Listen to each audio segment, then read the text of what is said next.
Hai, Assalamualaikum. iPhone 11, apakah masih worth it untuk dipakai di tahun 2022 ini? Oke, langsung saja saya jawab, ini masih sangat layak. Ada beberapa alasan saya menjawab masih layak untuk dipakai di tahun ini. Langsung saja kita ke pembahasannya. Sebelum lanjut ke pembahasannya, kita bahas untuk soal harganya terlebih dahulu. Di tahun 2019 saat pertama kali launching, handphone ini dipatok di harga 13-14 jutaan untuk varian basic 64 GB, dan sekarang kalian bisa dapatkan di separuh harga tersebut, tentunya dengan device second ya. Varian 64 GB X iBox ada di harga sekitar 7 jutaan, dan kalau unit yang saya pegang adalah 8 jutaan varian 128 GB. Dan kalau kalian mau dapatkan harga yang lebih murah lagi, kalian bisa ambil yang varian X Inter, tapi untuk barangnya saya kurang jamin untuk kualitasnya ya. Lanjut ke desainnya. Desain di handphone ini sejatinya mirip dengan iPhone XR. Masih tebal untuk bezelnya, nggak kayak iPhone lainnya. Cuma untuk bagian kamera di belakangnya dia sudah pakai dual kamera. Untuk build quality-nya masih nggak usah ditanya lagi, kokoh dan masih enak digenggam dengan satu tangan. No comment lah untuk bahasa desain di iPhone ini. Handphone ini cuma pakai layar berpanel IPS, tapi untuk kualitas layarnya sudah sangat bagus. Tone warnanya dan saturasinya masih menyerupai panel OLED. Cuman kalau ketemu warna yang hitam itu nggak sepekat layar OLED, AMOLED ataupun Super AMOLED. Dipakai multimedia nyaman-nyaman saja, palingan cuma notch-nya saja yang sedikit ganggu di mata, selebihnya aman. Kalau untuk urusan touch responsivitas aman kok, nggak ada kendala, nggak ada ghost touch ataupun touch delay di handphone.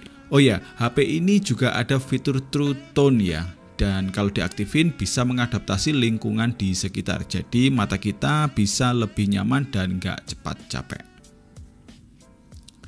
Sekarang kita ke performanya. Untuk pemakaian di tahun 2002 ini masih sangat overkill. Chipset Apple A13 Bionic 7 nanometer plus, GPU Apple 4 core grafik, RAM 4 GB, iOS 15.2. Untuk skor Antutu versi 9 di handphone ini dapat di angka sekitar 592 ribuan. Tentunya skor segini masih cukup untuk dipakai harian, nggak ada kendala sama sekali.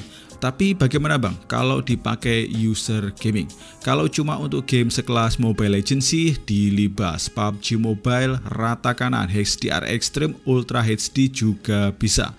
Gameplay permainannya sih masih sangat lancar untuk PUBG Mobile, nggak ada kendala berarti buat handphone ini. Lalu untuk Genshin Impact, settingan default di game setan ini ada di settingan high 30 fps. Dicoba dimainin di high 60 fps juga masih lancar saat main game, dan sesekali drop pas fighting saja. Secara keseluruhan sih masih overkill untuk Apple Bionic A13 ini dipakai di tahun ini. Dan sekarang kita masuk ke bagian baterainya. Setelah pegang handphone ini selama beberapa hari, saya kaget dengan performa baterai di handphone ini.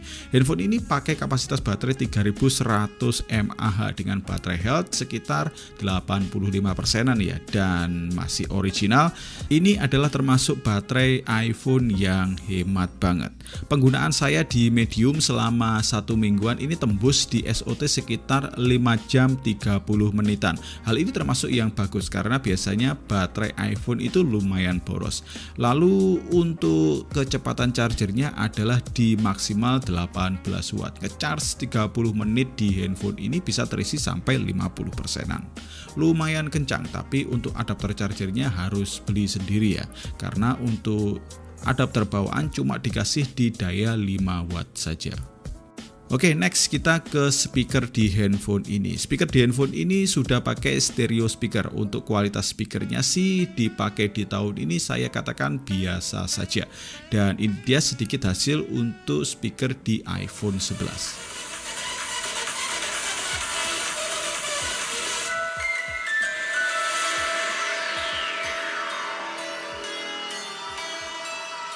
Sekarang lanjut ke kamera di handphone ini. Untuk spesifikasi kamera di handphone ini dia pakai setup dual kamera belakang dengan resolusi 12 megapiksel f1.8 wide kamera dan 12 megapiksel f2.4 untuk ultra wide kamera dan 12 megapiksel f2.2 untuk selfie. Untuk kualitas kamera di banyak cahaya sih khas iPhone ya, detail, natural, dynamic range yang luas. Nggak ada komplain lah untuk siang hari.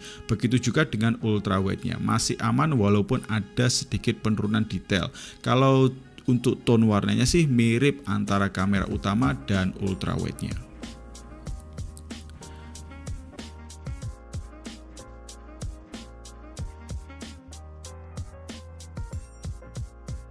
Lalu kita masuk ke minim cahaya. Untuk iPhone 11 ini sudah dilengkapi dengan night mode ya untuk kamera belakangnya. Kalau kamera mendeteksi daerah yang minim cahaya, dia akan otomatis aktifin mode ini. Kalau dibandingkan dengan banyak cahaya, hasilnya sih ada penurunan di detail dan noise-nya. Kalau night mode sih sedikit menolong untuk hasil fotonya. Kalau untuk ultrawide-nya kualitasnya turun sekali ya, dan untuk ultrawide dia belum ada untuk mode night mode. Next kita ke selfie kamera. Kalau di banyak cahaya udah no debat, masih layak banget dipakai di tahun 2022 ini. Detail, natural, dynamic range yang luas. Lanjut ke minim cahaya. Absennya night mode di kamera depannya membuat hasil fotonya menjadi kurang oke. Dan ini dia beberapa sampel foto di iPhone 11.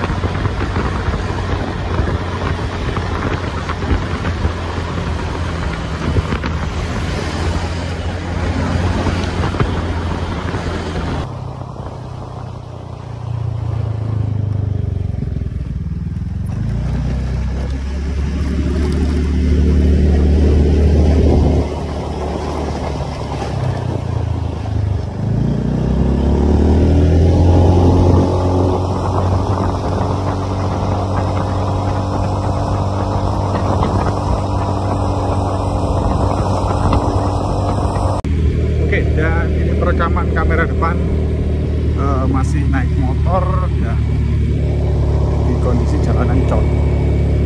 Masih stabil untuk kamera depannya, 4K 60 fps. Yuk.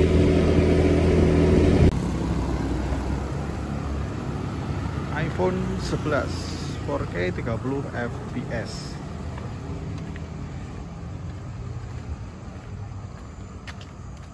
Flare, ada flare.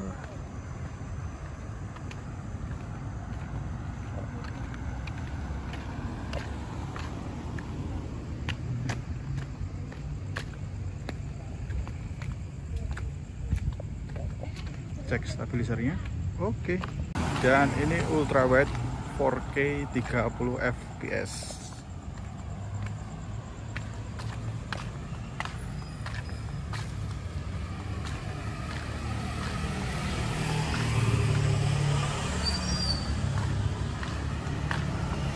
Oke. Ini kamera depannya 4K 30 fps untuk iPhone 11.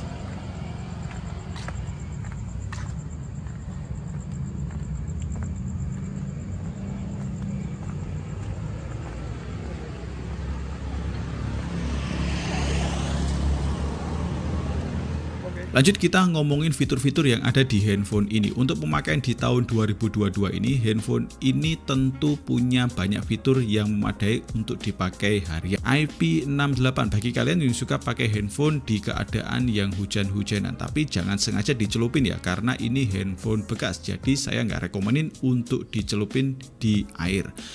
NFC juga ada di handphone ini untuk top up e-money. Wireless charging juga ada, support sampai 7,5 watt. Face ID yang super cepat dan aman tentunya. Next, kita kekurangan di handphone ini untuk tahun 2002. Hal yang saya keluhkan yang pertama ada di sistem unlock handphone ini. Secara HP ini cuma pakai Face ID. Kalau kita lagi di luar pakai masker seperti ini, membuat pemakaiannya kurang nyaman. Harus sering buka handphone dengan memasukkan kode. Kurang terasa praktis.